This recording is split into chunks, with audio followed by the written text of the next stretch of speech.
বাংলা। রাজ্য জুড়ে আবাস নিয়ে বারবার ভুরি ভুরি অভিযোগ এসেছে, কিন্তু এবার যে ছবিটা দেখাবো তাতে আপনাদের মনেও প্রশ্ন জাগবে, তাহলে আবাসের তালিকায় নামটা থাকছে কাদের? কেননা ঝাড়গ্রামের প্রত্যন্ত এলাকা ডাইনমারি গ্রাম, যেখানে সাধারণত বসবাস করে সবর সম্প্রদায়ের মানুষজন, কিন্তু তাদের কারোরই তালিকায় নাকি নাম নেই। অর্থাৎ তারা এই ঠান্ডার মধ্যে কোনো রকমের দিন গুজরান করছেন, কেউ টিনের ছাউনি বাড়িতে, কেউ বা ত্রিপল টাঙিয়ে। তাই প্রশ্ন এই জায়গায়, এদের নাম যদি আবাসের তালিকায় নাম না থাকে তাহলে নামটা থাকবে কাদের?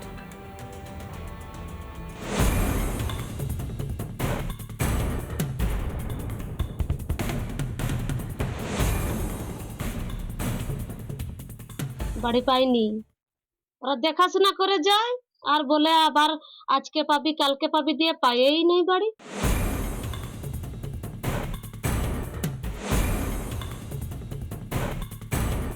কতগুলো সবার পরিবারে বসবাস এখানে? 25টি। আবাস যোজনার বাড়ি পেয়েছেন? না কেউ পায়নি? না, সার্ভেতে এসেছিল কোনো টিম? আসছিল, সবাই আসে, এরকম আসে আবার ফিরে যায়। আজ কি বলে? আজ দিব কাল দিব, আজও দিচ্ছে।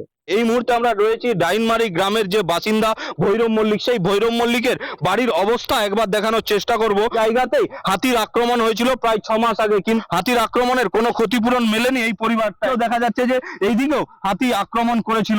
বাড়ির ভেতরে প্রবেশ করছি, এই যে বাড়ির একেবারে জরাজীর্ণ ভাঙা অবস্থা রয়েছে, ওপরে অ্যাজবেস্টার যেটা সেটাও ভেঙে রয়েছে, এমনকি যে কোনো সময় এই বাড়ি ভেঙে পড়তে পারে।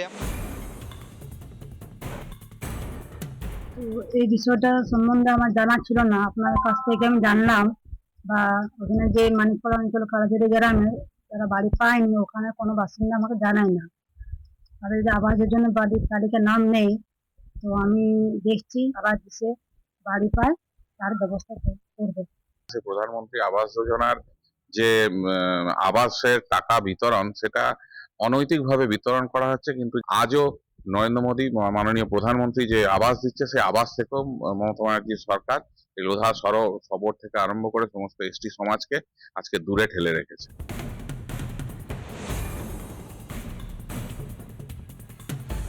নতুন করে তারা আবাস যোজনার বাড়িও পাননি, এমনকি তাদের আবাস যোজনার তালিকাতে নামও আসেনি।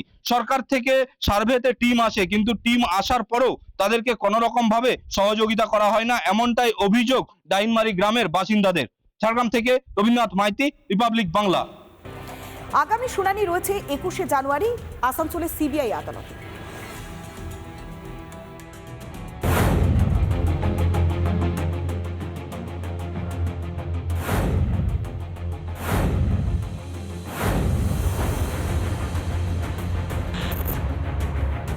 আসানসোল সিবিআই আদালতে কয়লা পাচার মামলার চার্জ ফ্রেম হলো, যেটা জানা যাচ্ছে যে প্রায় 4 বছর সিবিআইয়ের হাতে এই মামলার তদন্তভার ছিল, এবং তারপর তদন্ত চলার পর মঙ্গলবার এই কয়লা পাচার মামলার চার্জ ফ্রেম শেষ পর্যন্ত হলো। 3 জনকে কিন্তু ভার্চুয়ালি আজ উপস্থিত তারা হয়েছিলেন। এর মধ্যে বিকাশ মিশ্র প্রেসিডেন্সি জেল থেকে ভার্চুয়ালি উপস্থিত ছিলেন এই চার্জ ফ্রেমে। এর পাশাপাশি আরও 2 জন ভার্চুয়ালি উপস্থিত ছিলেন।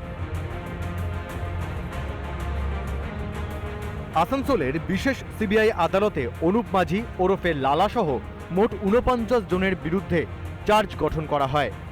49 জনের মধ্যে 47 জন ছিলেন, আর 2 জনের ভিডিও কনফারেন্স হয়েছেন। বিকাশ মিশ্র এবং ইসিএল এর অথরিটি, তারা কি ধারায় চার্জ গঠন হয়েছে? প্রত্যেকের জন্য ইন্ডিভিজুয়াল ধারায় চার্জ গঠন হয়েছে। পরের ডেট পড়েছে জানুয়ারির 21 তারিখে। সিবিআই চার্জশিটে 50 জনের নাম, 49 জনের নামে চার্জ গঠন। আগামী 21 তারিখ এই মামলার ট্রায়াল শুরু হবে, ওই দিন 2 জনের সাক্ষ্য গ্রহণ হবে, এটাই জানা যাচ্ছে। আসানসোল থেকে মোহনের সঙ্গে ব্রজ ব্যানার্জি, রিপাবলিক বাংলা। ঝাড়গ্রামের ছবিটা দেখাচ্ছিলাম, সবর সম্প্রদায়ের মানুষজন কোনো রকমের দিন গুজরান করছেন, তাদের মাথা গোজার ঠাঁইটুকু নেই। এর আগে আবাস নিয়ে যে ভুরি ভুরি দুর্নীতির অভিযোগটা সামনে এসেছে, কখনো প্রভাবশালী ব্যক্তি কিংবা তার আত্মীয় পরিবার পরিজন তারা আবাস তালিকায় নাম নথিভুক্ত করিয়েছে, আবার কোথাও বাজার প্রাসাদোপম বাড়ি রয়েছে, তার নাম আবাসের তালিকায় জলজল করছে। কিন্তু মালদা থেকে এক ভয়ঙ্কর অভিযোগ উঠে এলো, যে উপভোক্তা দীর্ঘদিন ধরে চক্কর কেটেছেন প্রশাসনের দুয়ারে, কিন্তু তারপরও তার নাম আবাসের তালিকায় আসেনি, কেননা তার সঙ্গে নাকি রাজনীতি হয়েছে, অর্থাৎ রাজনীতির শিকার হয়েছেন তিনি, এমনটাই অভিযোগ করছেন উপভোক্তা।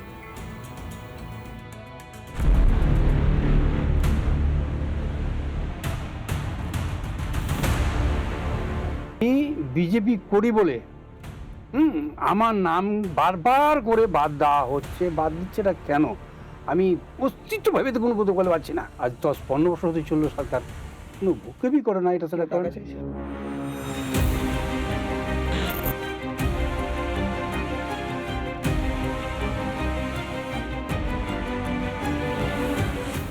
ভগ্নপ্রায় মাটির ঘর, টালির চালের নিচে দিন যাপন। আজও আবাসের ঘর পাননি চাঁচলের আশ্রম পাড়ার 70 বিজেপি কর্মী।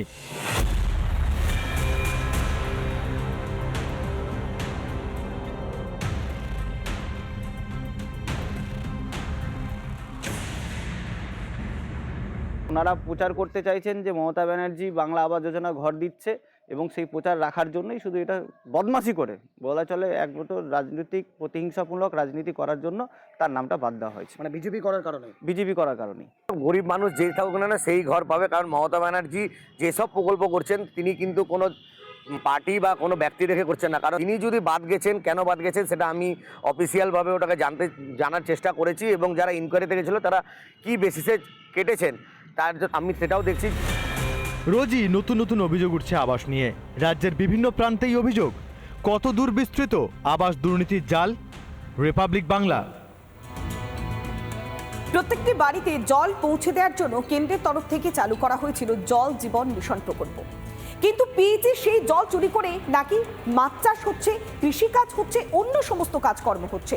আর এই অভিযোগ যখন সামনে এসেছে, প্রায় 900টি এফআইআর দায়ের করা হয়েছে মুর্শিদাবাদের বিভিন্ন ব্লক থেকে।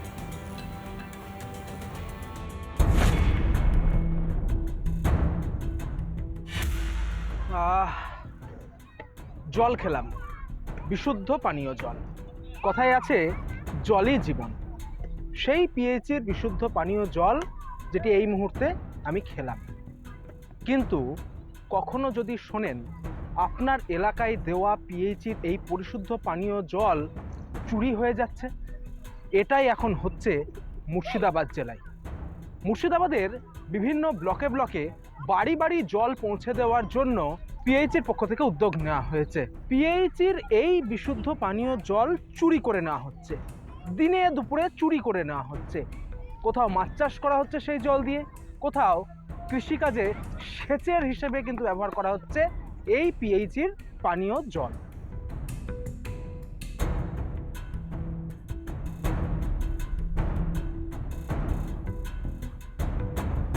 এটা অবৈধ কাজ। হ্যাঁ, এটা অবৈধ। এটা মাছ চাষ করার লেগে না। আপনারা জানিয়েছেন পঞ্চায়েতে বা এলাকার মেম্বার? পঞ্চায়েতকে আমরা জানাইনি, জানিয়ে তো কোনো কাজই না, একতরফা কাজ হয়েছে। কে কি জানাবে? আমরা তো চাইছি যে এটা মানুষ জল পায়। ইতিমধ্যেই 900 জনের বিরুদ্ধে অভিযোগ দায়ের করা হয়েছে, রীতিমতো এফআইআর করা হয়েছে। ডোমকলের ধুলাউড়ি, যে ধুলাউড়িতে দিনে দুপুরে এই পিএইচির পাইপলাইন থেকে জল চুরি করে সেখানে মাছ চাষ করা হচ্ছে। স্থানীয় মানুষজন তারা অভিযোগ করছেন, মানুষের অভিযোগ এটাই যে ভাবে যে বাগানে জল দিচ্ছে, ভাবছে যে জল দিচ্ছে পুকুরে। পুকুরে তো এমনি জল এখন বেশি, জলের কি প্রয়োজন? পুকুরে ভুল কথা বলেছেন। পুকুরে জল দিচ্ছে প্রমাণ দেখাতে পারবেন? পুকুর এটা খাদ, পুকুর কিসের? ওটা পুকুর মাছ চাষ হয়তো ওটা পুকুর, কি মাছ 200-500 কোথায় মাছ নিয়ে ফাটিলে পুকুর। এগুলো পুরোই বেআইনি এবং যারা যারা করছে তাদের আইনানুগ ব্যবস্থা নেওয়া হচ্ছে। পুকুরে মাছ চাষের জন্য করা হচ্ছে, জমিতে জলসেচের জন্য করা হয়। অ্যাপ্রক্সিমেটলি 900 এফআইআর করা হয়েছে।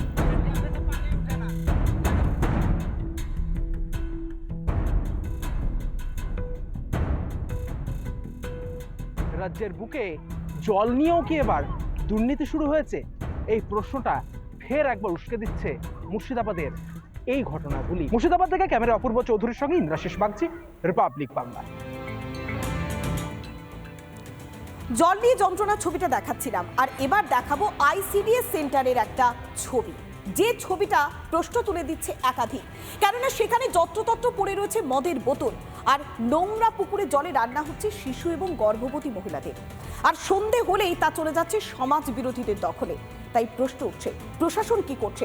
প্রশাসনের দৃষ্টি এড়িয়ে কিভাবে চলছে সমাজ বিরোধীর আখড়া এই আইসিডিএস সেন্টারে? 61 জন শিশু ও 21 জন গর্ভবতী মা নির্ভরশীল গোঘাটের মান্দারণ পঞ্চায়েতের মিঠাইচক গ্রামের 100 নম্বর আইসিডিএস সেন্টারের ওপর। তারপরেও শিশু ও গর্ভবতী মায়েদের সুস্বাস্থ্যের দিকে কোনো নজর নেই প্রশাসনের। পানীয় জলের টিউবওয়েলের অবস্থা ব্যবহারের অনুপযোগী, তাই বাধ্য হয়ে পুকুরের দূষিত জল দিয়ে চলছে শিশুদের রান্না। এই যে জল বেরিয়ে যাচ্ছে নিচের থেকে জল উঠে, সেটাও নয়, 50টার ওপরও টিপতে হয়, অথবা কোনোবার 50টা টিপতে হলো, কোনোবার 50-52টাও টিপতে হলো, তবে জলটা দেখতে পেলাম। আর সেই জল উপযুক্ত নয়, যেই জলটা বেরোচ্ছে সেই জল উপযুক্ত নয় এবং খাওয়ানো যাবে না।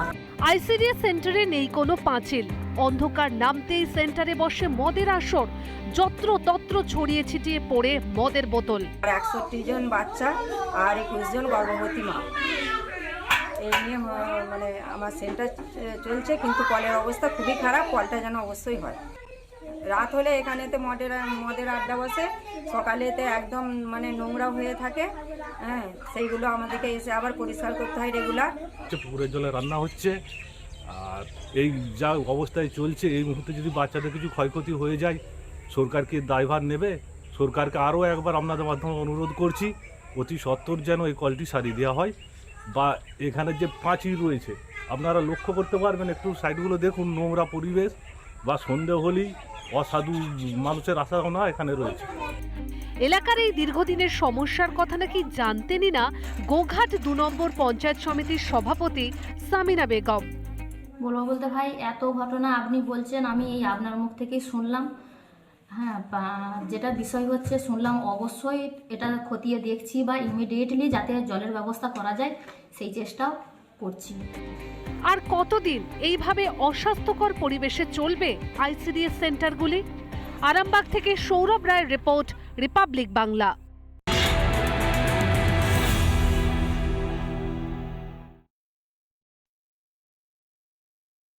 নানা ধরনের কন্টেন্ট দেখার জন্য লাইক করুন, শেয়ার করুন আমাদের ফেসবুক পেজ, সাবস্ক্রাইব করুন আমাদের ইউটিউব চ্যানেল। পাশাপাশি অন্যান্য ব্রেকিং নিউজের জন্য অবশ্যই চোখ রাখুন রিপাবলিক বাংলায়।